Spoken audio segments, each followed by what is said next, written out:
This is Dennis Ramundi. I'm here with my co-host, Phil Goldberg. Our podcast, Spirit Matters, found at spiritmatterstalk.com and everywhere else you can find a podcast online. We are there. And it's being recorded in December 2020, the end of a very eventful and memorable year. Maybe not all good, but we're hoping some good comes out of it. And also, real quickly, and we'll mention this at the end, if you want to keep us on the air, we operate on no budget, but we are asking if people would like to contribute, not a donation because we're not a nonprofit, but they'd like to contribute. Please do so by going to our website, spiritmatterstalk.com, and there's a red button to push there. More on that later. We're thrilled again to have on our show Andrew Harvey. He is an internationally renowned religious scholar, writer, teacher, and the author of more than 40 books. His latest book, Radical Regeneration, Birthing the New Human in the Age of Extinction. Andrew, thank you so very much for coming back on our show. We are honored to have you. Delighted. Andrew, it's great to have you back. Phil and I are old conspirators. Yes, we are.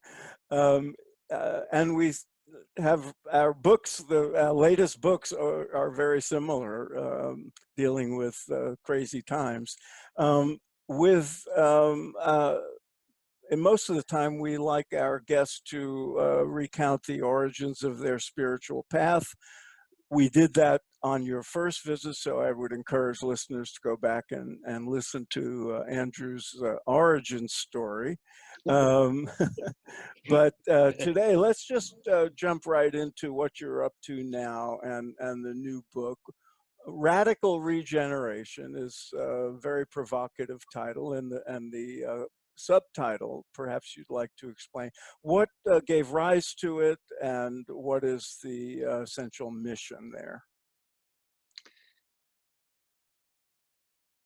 For 20 years, I have known that the world would be plunged into a global dark night, a major Kali event, and that we would have to live through the most savage and terrifying destructuring of the structures of cold, evil, and hubris that we have placed so devastatingly in place and that are now destroying nature and threatening our existence.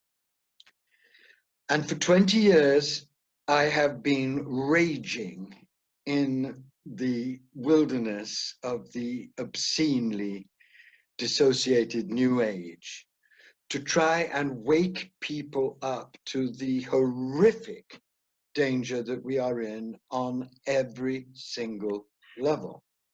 And for 20 years, I've been pouring out work that deals with different aspects and different potential solutions. What made me write this book was a crystallization of my whole lifetime's experience in a vision of humanity going through this global dark night and not dying out potentially, but being born into a new level of embodied divine consciousness. So when I wrote this book with Carolyn Baker, we actually wrote it last year in its second draft. And then came the event. Then came coronavirus, and the world was shut down. And we both recognized that this was the event that signaled the most devastating period of ordeal that humanity would ever have to face, a period of radical evolutionary ordeal. So we rewrote the book in an exhilaration of intensity. And the fundamental message of this book is this: you have got to stop pretending that the world isn't in extreme danger. Because at the moment we have 5 intractable crises that are all manifesting with tremendous intensity at the same time. We have a pandemic which is far from being under control, as the latest discovery of a potential variant reveals, and could very well end up killing millions and millions of people, and be the first of a whole series of pandemics, because as everybody who follows environmental science knows, the unfreezing of the tundra will potentially unleash all kinds of germs that have been hidden there. We have a climate crisis which is in desperate shape, desperate beyond words.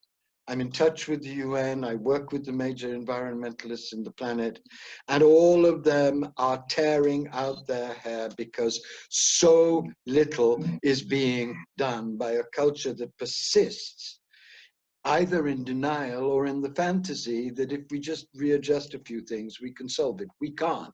We have to make major revolutionary changes within the next 9 years, the Secretary of the UN announced, if we're going to have a hope in hell or heaven of not being flattened in every way by the collapse of the climate. We're in a crisis of the massacre of wildlife.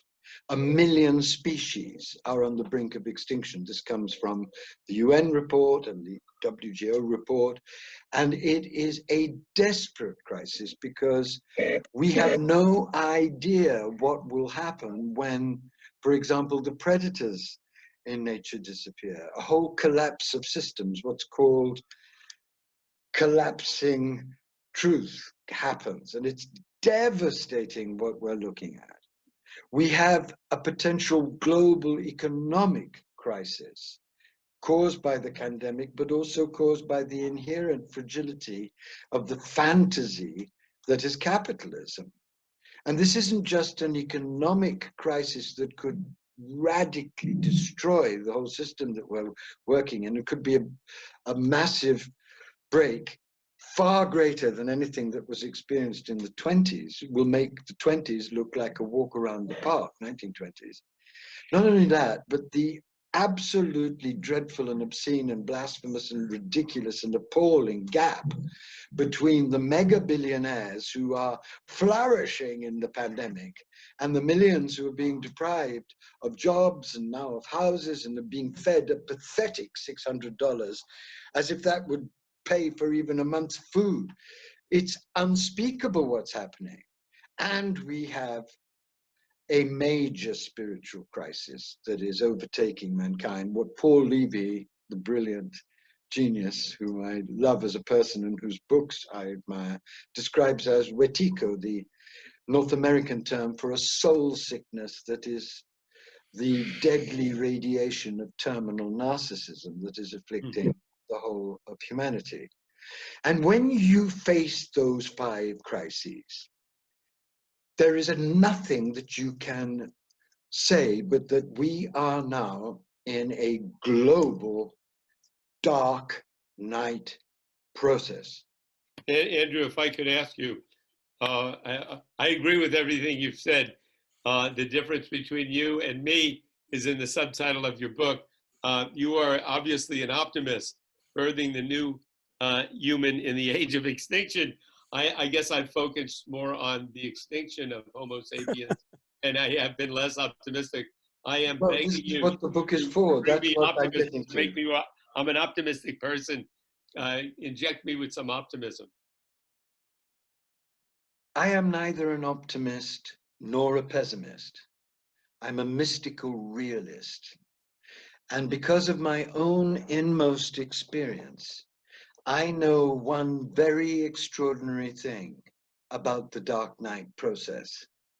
I myself lived through a horrible and shattering 10-year dark night in which my life was threatened, in which the life of my husband was threatened, in which I was denounced and humiliated publicly, in which my back was out, in which I experienced directly the naked forces of evil on every level, including demonic evil.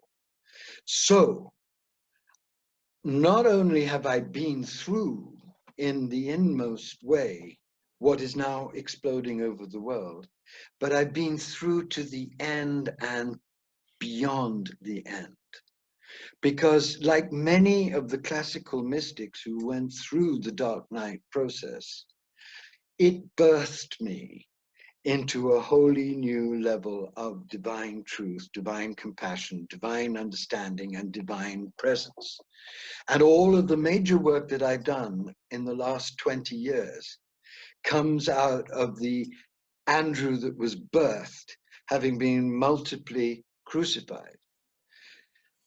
I was very lucky because I entered the dark night process with Rumi as my guide, someone who'd been through a terrible dark night and been birthed as the greatest prophetic mystical poet of humanity. I was very lucky because I was already steeped in Christian mysticism, and I understood, at least mentally, the extraordinary importance of the dark night on the mystical path. And I was very lucky because I met a great teacher called Father B. Griffiths, who himself had been through his dark night and had been birthed by that dark night into an absolutely astounding secret that is at the heart of all of the great mystical systems. The secret that the dark night is not the end of the path, the annihilation of the path. The dark night is the place where the seeker who is sincere is systematically taken apart and destroyed by God, so that the authentic divine truth of the divine self can be born. And I have known for 20 years that this terrifying comprehensive crisis would happen. And this has governed all of my work since 2000. But what I've learned from my own dark night experience and from my exploration of the great evolutionary mystics like Angela Silesius and Sri Aurobindo and the great Kabbalists and the great Shaivites, all of whom I have been studying intensely for years because I wanted to have what I'm offering in this book, a comprehensive lucid map of the dark night process, which has never been given, but which we're giving in this book. And what I learned from them and from my own inmost experience is that just as the divine presence cannot be installed in someone who hasn't been first crucified to be resurrected, despoiled of their false self to be born into their real self, so now humanity has come through Kali's savage grace to the potential cusp of the last stage of Kali Yuga. In 2008, I met one of the great Kali mystics of India. She lives in Benares, she's ancient, and she's hidden. And through a series of friends that I have in Benares who love my work and honor my crazy intentions, I got to have a conversation with her. And I said, I just led straight in. I said, where are we in Kali Yuga? And she said the following. She said, Kali Yuga is going much faster this time because of the insanity of the human. And it's all being speeded up. And there are fundamentally 4 stages in Kali Yuga, and this is all laid out in the book. The first stage is dangerous, the second stage is awful, and the third stage is severe, and the last stage is lethal. And we are now, she said, in the severe stage when crises are erupting beyond our control. And if we don't change radically, then the lethal stage will unfold, in which Kali will dance out our destruction and end human life on earth. But then she said, and this was what was really moving, she said, but there are 2 versions of what happens in the last stage.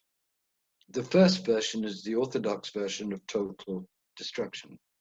The second version is that the extremity of the tragedy and horror that is visited scientifically, surgically, with relentless precision upon humanity will potentially birth a wholly new level of human being, an embodied divine level. And this is secret knowledge in the Kali mystical tradition. If I could ask, Andrew, what are you looking for? What should we expect to see this breakthrough, to go from one extreme to the other. Well, it's actually all written in the book, so I recommend that you read it. But I would be honored if you did. What We will. This has been worked on. I've been working on this for 30 years, so this is a distillation of everything. That reminded me of a conversation that I'd had with my great teacher, Father Bede Griffiths. And I'd made a film about him. He was the greatest mystic of the 20th century. And I'd come in on the last day of filming, and he gave me the map that he'd been given prophetically about what was going to happen. And in it, he said, there are three possibilities. The first is that humanity will wake up, fall on its knees, beg for transfiguration, and be saved. That won't happen. The second is that humanity will continue in its horrific addiction and destroy itself and a great deal of nature. And he said that's very likely given what we're seeing. And then he smiled and he said, but that's not what I believe, what I've been shown will happen. And then he said, what is going to happen in 20 years, this was 1993, is that humanity is going to go through what will look like the end. It will look like the end. And it's a classic dark night, because in the dark night, it does look for a long time like the end. You experience every kind of dismantling and horror and suffering. He said, but it's not going to be the end. He himself had been through a dark night, remember, and he'd come through to the potential, this new divine presence, which was transfiguring him. And then he smiled again and he said, look, the second coming is not going to be the return of some avatar. The second coming is going to be the rising of divine love consciousness in millions of beings through the experience of extreme deprivation and tragedy, just as in the dark night, you are stripped clean of yourself to be erupted into a wholly new level of divine presence and power.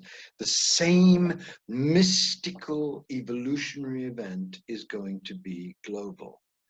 And at that time, he said, there will be needed on the earth those who have been through the dark night, know the structures of the dark night, and know that it's not potentially the end. If you can align with those laws, surrender to the process, it will birth you into a wholly new level. And then I plunged into the study of evolutionary science, because as you know, there's a great endless discussion in science about how evolution actually works. And the great scientist called Stephen Jay Gould has really proposed the theory that is most accepted now, and that is that evolution proceeds not gradually, but by extreme convulsions which threaten the species with either extinction or radical new adaptation. And he gives a wonderful example of fish who left the toxic sea that they were in because it was getting more and more poisonous, jumped out into a totally unfamiliar dimension and were gasping, gasping, gasping, gasping on the hot sand in this new air without any organs really to be able to survive. But through their very endurance, they developed the organs that actually later turned those fish into birds. They became another species. Andrew? Yes. Can I jump in with Of a course. question? Oh, what's Well, that? I'd love to answer Dennis's question. Can Oh, I answer okay. that? Yeah, go ahead. Dennis, once you see that this is possible, Mm-hmm. especially if you're experiencing it yourself, because I wouldn't have written this book was I not experiencing this embodiment process. And I talk about the path to this, which is the first time it's ever really been given.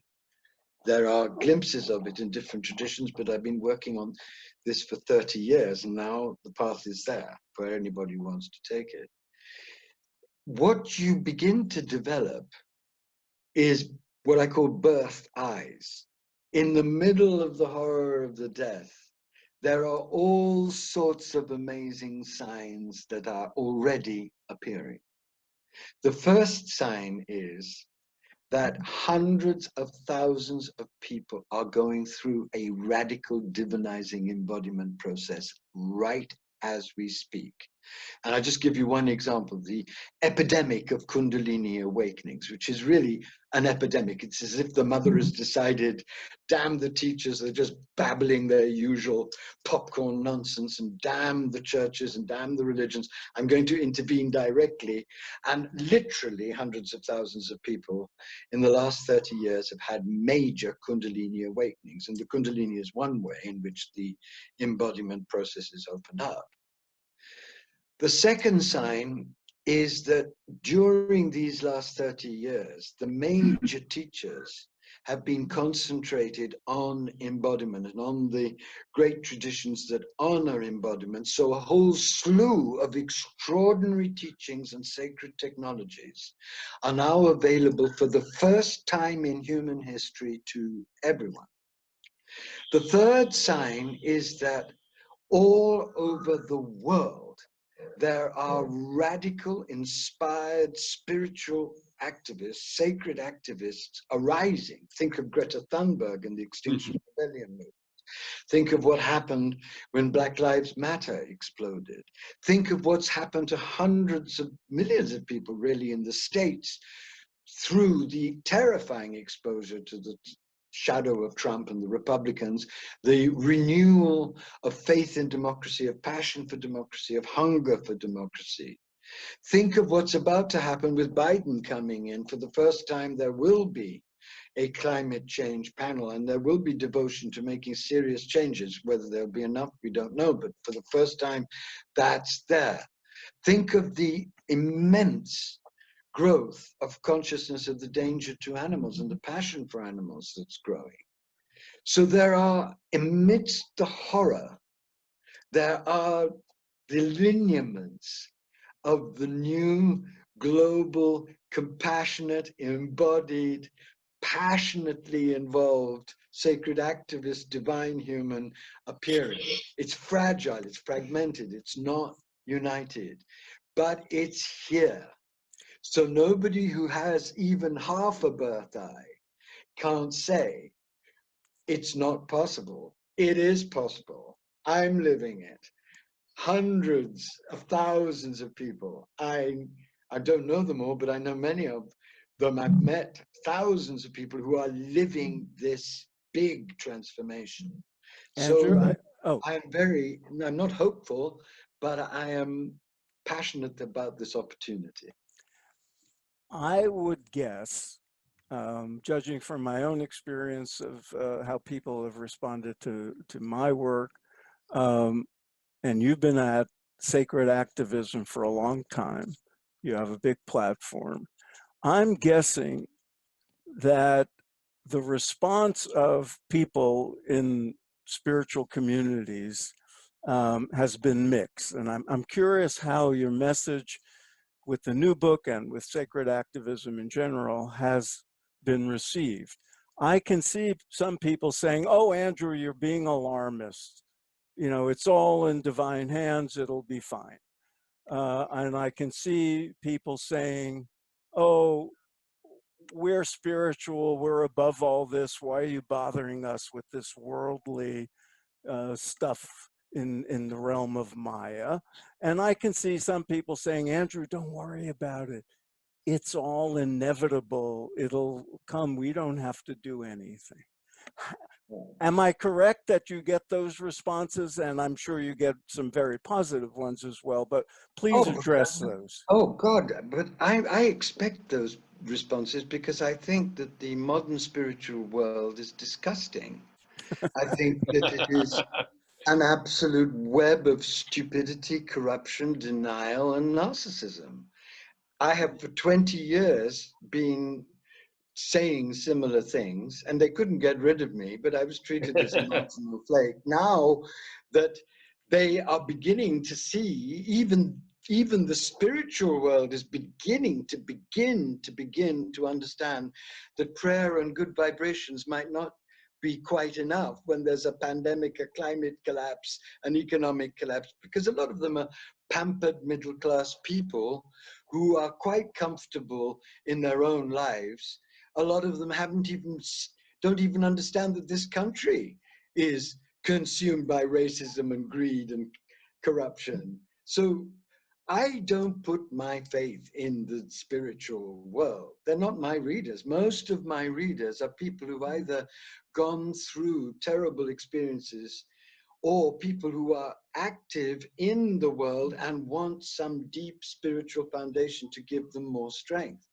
I wash my hands of this spiritual world because I found it to be a place of what I call the inner Hollywood. A lot of the teachers are just spouting the same old to become famous and appear on Oprah. And I have seen it all. So that doesn't worry me at all. I expect it. In fact, but the funny thing is, Phil, that 10 years ago, I was treated as an endearing English eccentric who somehow wrote better books than he should. And now, because even in the spiritual world, to my intense surprise, there are people who are realizing that the guru system is now corrupt because of all of the scandals, who are realizing that thinking of this world as Maya is not quite enough, because here we are, here this world is. It's a manifestation of the divine, not an illusion. And who are really waking up to the agony, the horror of it, because it's touching them. They're not able to go into their narcotic trance. They're not able to go into their mantra mumble because parents are dying of COVID, they're losing their money, their tidy little retreats with their lovely little yoga cushions are underfunded, and they're getting that the world is burning. And I bless them, because better late than never. And they are turning to the work that I've been doing in droves. So I have a much larger audience than I ever had. Well put. And I wanted to ask you, you referred a few times to 20 years ago, this sort of hit you. It sounded like lightning, or you had this deep insight. What was it that happened 20 years ago that really triggered this insight? I was in Arunachala, the sacred mountain of Shiva in South India. I was born in South India. Mm-hmm.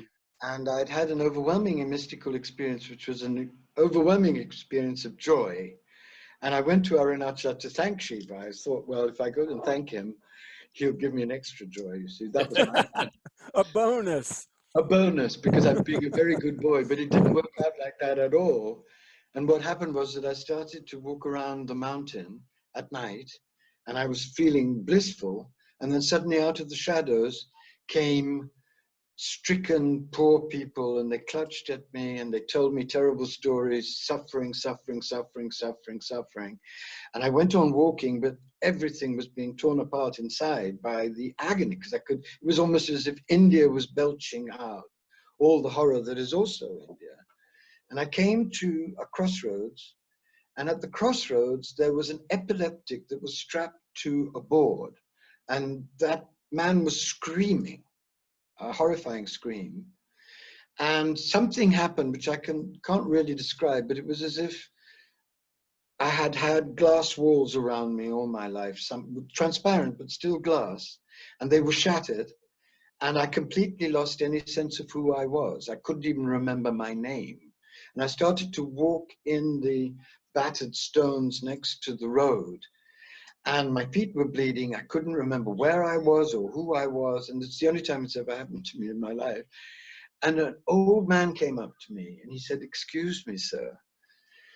Shiva has struck you down and you cannot go on around the mountain. I will take you back to your hotel." And I said, "Well, I don't remember my name and I don't know where I'm staying." He said, "Oh, don't worry. We'll get to the taxi and we'll go to every hotel." There were only 3 into the time. So they found my hotel, and he told me before he left, and I never saw him again, he said, "You must not leave your room. You must not leave your room." And I took him seriously, because I realized he was, in a sense, a messenger of Shiva. And so I went up to my room, and I just said the mantra, Arunachala Shiva, Arunachala Shiva. And 3 devastating days followed. The first day, I lived through everything that I'd been through in this incarnation, and I've lived through many, many horrors. And I lived through them again, but I understood why they had to be there. So it was a marvelous sense of this precise surgery that the divine is doing to you through your karma, through your suffering. The second day, and this is very hard to describe, but it was as if I was shown, and I was open eyes, I was shown a film, a divine film about what was about to unfold upon the earth. I was shown a city with smoke everywhere that I recognized when it happened. It was obviously New York. I was shown refugees, I was shown bombs, I was shown horrific wars, I was shown what I later recognized to be the Rohingyas in their hundreds of thousands. And I was shown cataclysm after cataclysm after cataclysm after cataclysm after cataclysm. And at the end of that day, I was so paralyzed with heartbreak and so stripped to the core with agony at what was about to unfold, because I knew that Shiva was showing me this, that I just fell on the floor and just cried out, "You've got to save us, save us, save us." And I started to recite Arunachala Shiva again. And then I went to sleep, and the next day I woke up and the entire mountain was covered by a tender red gold light.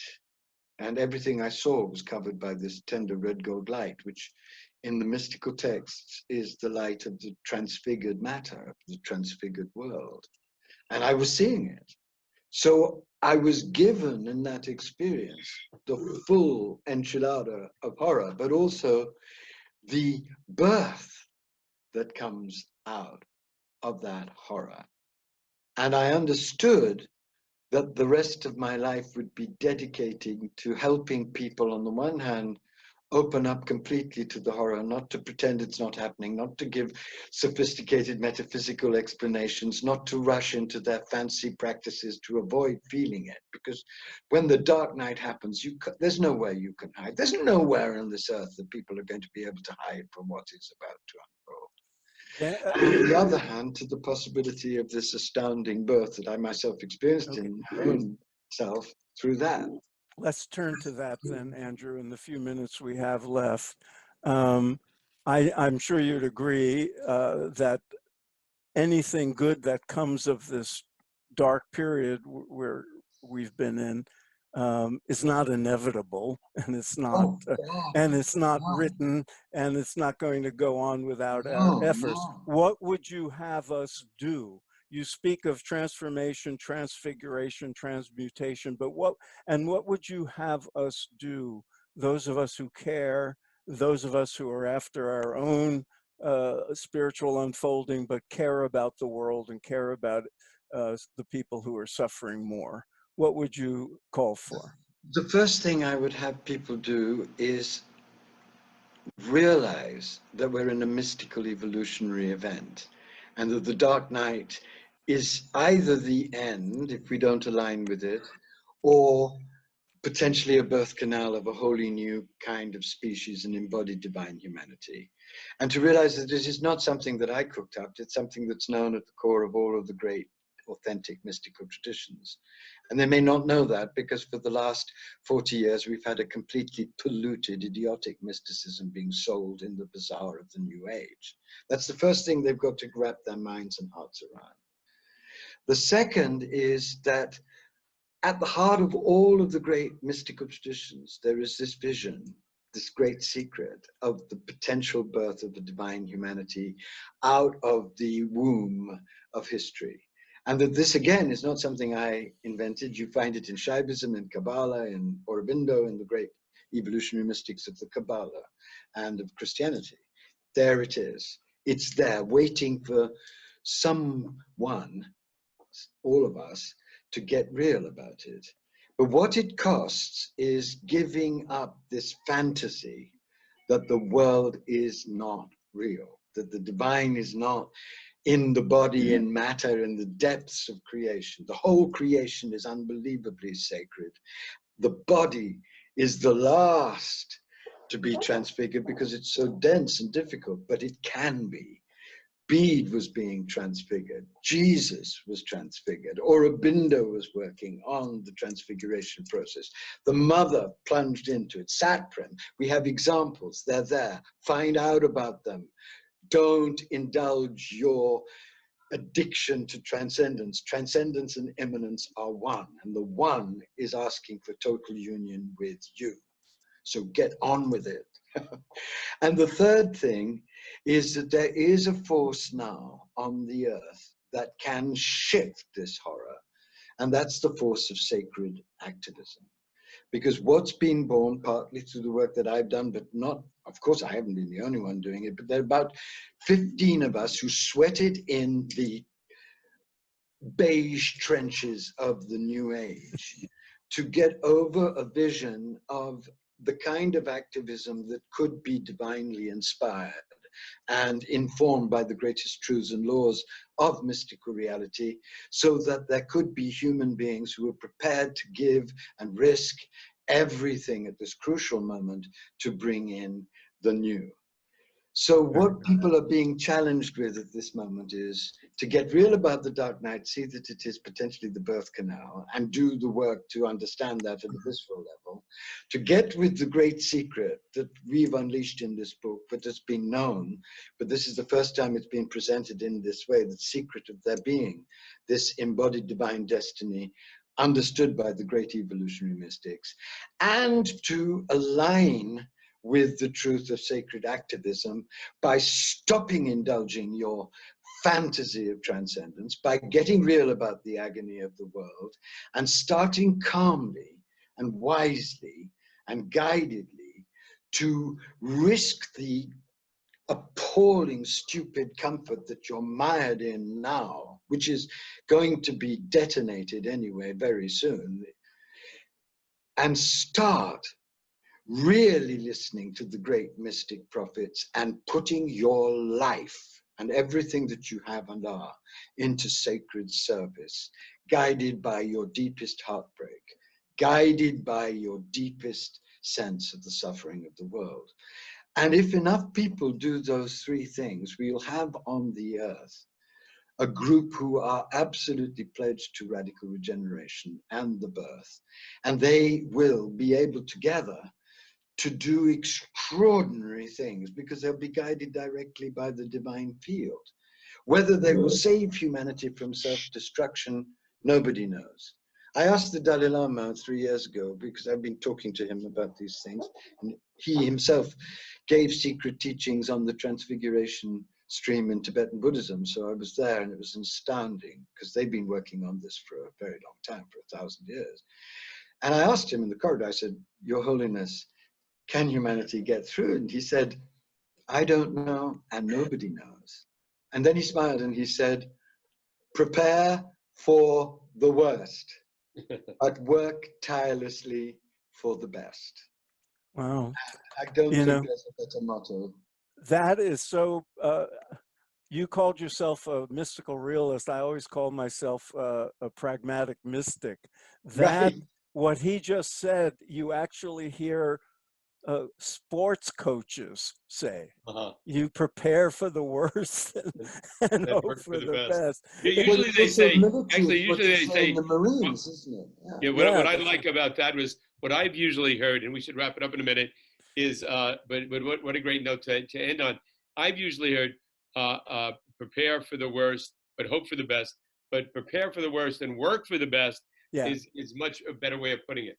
Well, that's what the New Age is doing, isn't it? It doesn't want to think about the worst because it feeds it. What garbage that is. If you've got leukemia, you bloody well better face it. You have no hope of curing it without facing it and knowing about it. So stop it, you idiots. Exactly. And then second, they're not prepared. The spiritual world is still sampling little hors d'oeuvres from the different traditions. They're not eating the whole meal, and they sure as hell, most of them are not working tirelessly for the best.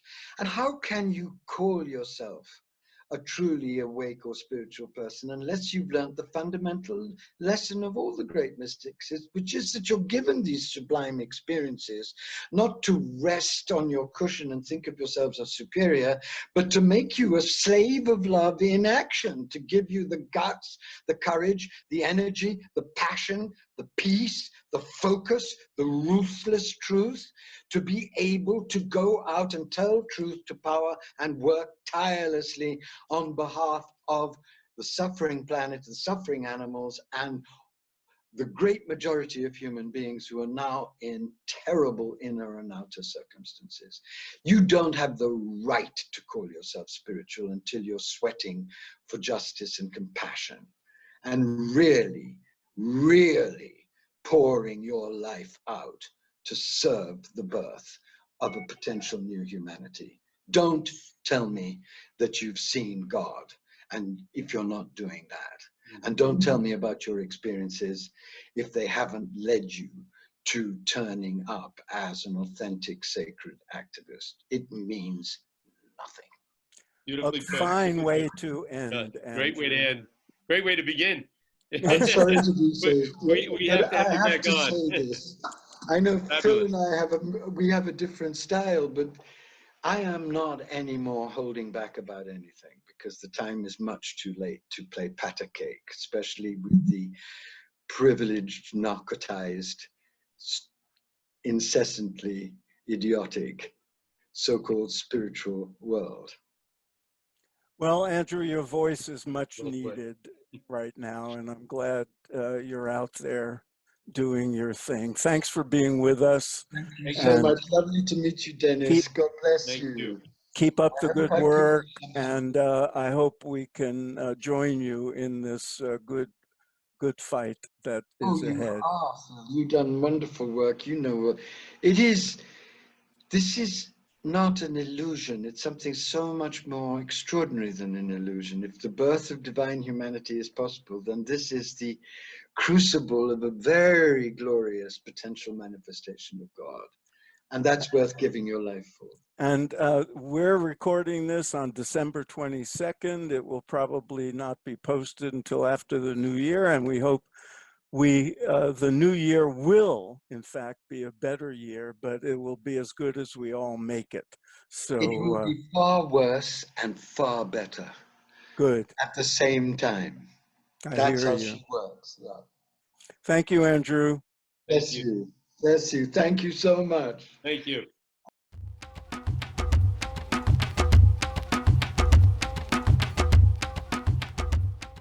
Go. Phil, that was Andrew Harvey. Fascinating guy. And before I start, this interview is a discussion of the interview is being done on December 22nd, 2020. We hope we are heading in an upward and good direction for everyone. I know it's been a tough year for many people. We want to stay on the air. Your help will help us stay on the air.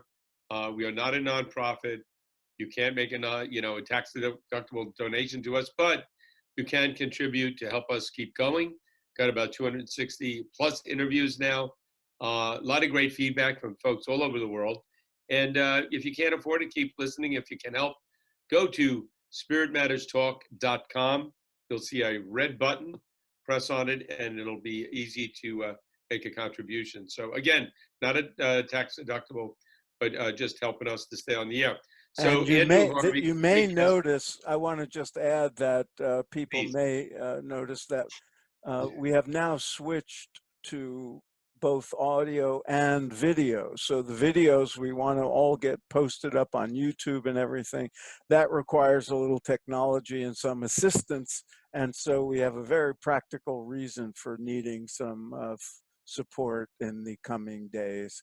And 2021, when you're hearing this, it will be at the very beginning of what we hope will be a better year than the one we're leaving. Right, and I think it will. Hey, be.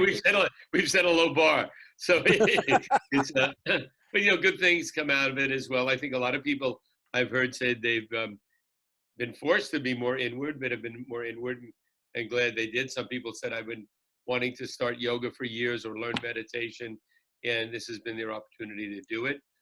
Yep. But And Andrew I Harvey, think, yeah, and getting to go ahead. Andrew, one of the reasons I'm so glad we were able to have him on is he's been beating the drum of sacred activism, as he calls it, for many years. He was one of the first leaders in the spiritual the sort of non-conventional spiritual world, to call on people to engage in the world in a constructive way through service and doing good, and not hide behind, oh, the world is an illusion and it's all stressful. And I have to give him credit for that. Also, our friend Marianne Williamson and others. And I think people are finally snapping out of that. Right. And the pandemic and all the side effects of the pandemic have really awakened people to the need for people to certainly take care of themselves inwardly and evolve spiritually, but to also be citizens of the world. Right. And one of the great joys I receive, and I'm sure Phil does as well, doing this show is we've met some remarkably wonderful spiritual people. And not that I can assess what level of spirituality somebody is functioning at, You especially can't? me. But where it is most apparent to me is when people work in the service of others. To me, Yeah. there's no more apparent expression of spirituality. People can tell me all day long about wonderful experiences they have and how they talked to God yesterday or whatever it is. And I don't doubt anybody's experience. But when I see them getting past their own ego, their own narcissism, and I include myself in that, and find the opportunity to help others, it is like the cup overflowing.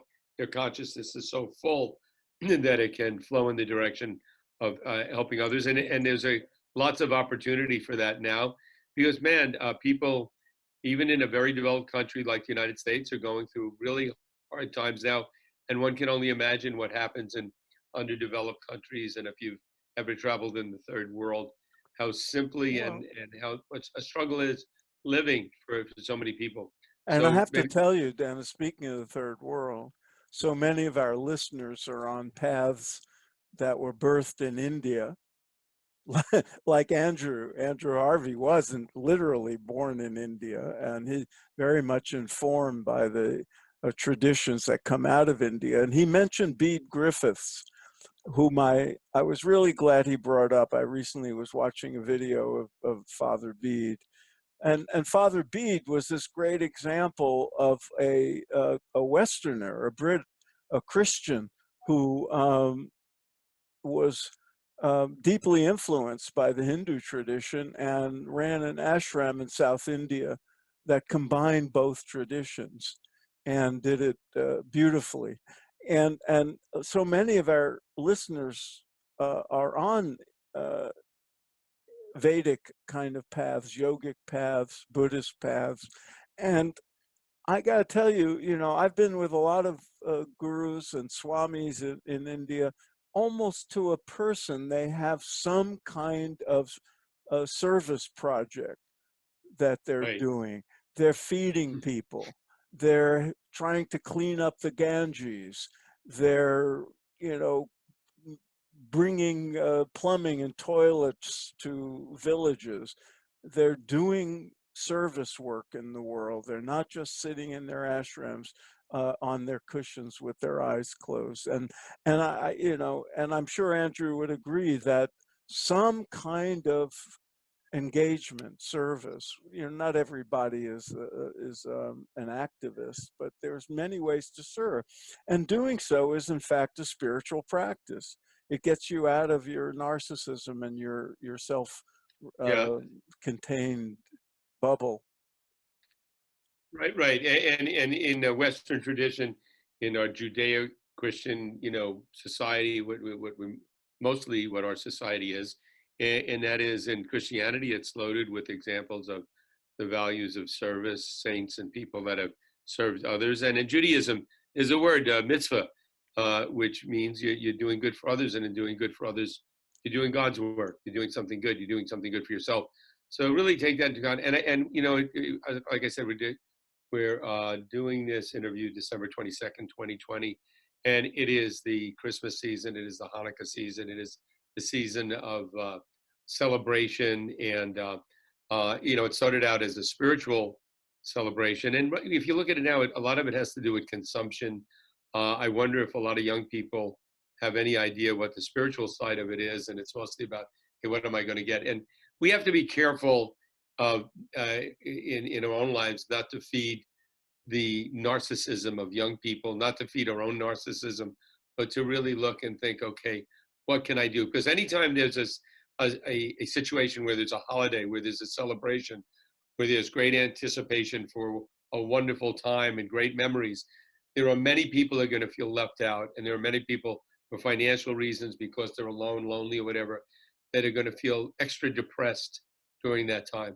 Let's all try to reach out to those people. And I think when you do that and you connect in any way, you feel a surge of inner joy, spirituality enlivened in yourself. So that, I can't emphasize that enough. And in the most joyous times, you're going to have people that are going to really be going through it. And with this pandemic, there's so much opportunity to reach out and to try to help in any way. So And there you go. I'm sure Andrew would agree. And in fact, I've heard him say, because I've heard him interviewed where he's asked, well, what should we do? And he understands that not everybody is, you know, Gandhi, and not everybody can devote their lives to, you know, the service in a big way. And not everybody's going to go to a homeless shelter or a hospital. And some of us are serving like you and I are, Dennis, by doing this.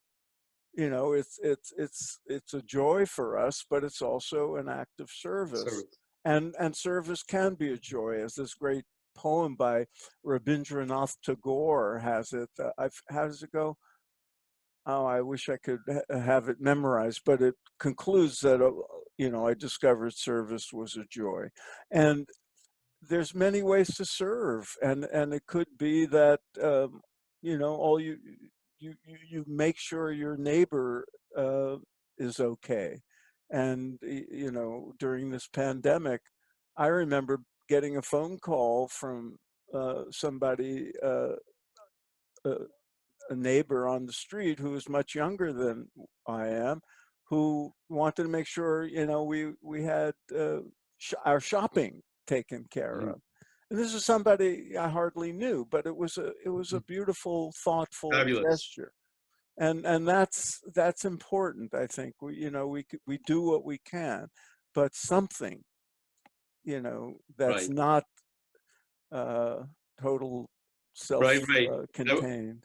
Yeah, and I think in Ayurvedic tradition, there's a word rasayana, and that's anything you do that's good for your evolution, and that service to others would be considered a rasayana. I guess it's a word like mitzvah. And so in every tradition, those things, you're the Jewish scholar, Phil, so yeah, right. I should really leave that to you. But it's great. It's wonderful. It's great that every tradition has that. And we see it all the time. People are, you know, we see generosity demonstrated everywhere, but we have to focus on it and build it up and count our blessings. You know, gratitude, all these things are very important. People live longer when I spend a little bit of each day focusing on gratitude. So, and you know, times in our life when it's easier than others. But again, getting back to Andrew Harvey, I wanted to ask you, Phil, I was reading about him, and he was born in India, was there for a number of years. Then when he was a kid, he moved back to England, where his parents were from. He went to boarding school there, very traditional. He went to Oxford. Then he wound up going back to India for quite a while. So he's a person that really has a very deep experience of East and West. Having been there as a child, it's got to go a lot deeper. So it's yes. Now he's living in the United States, but he's really been exposed to both cultures in a very full way. Well, and in a very deep way, because Andrew is very steeped in the teachings that were born in India, but also very well versed in Christian mysticism and Kabbalah and Sufism, and he's an all-purpose mystic and a scholar of all the traditions, and would be, if he were in academia, he'd be somebody.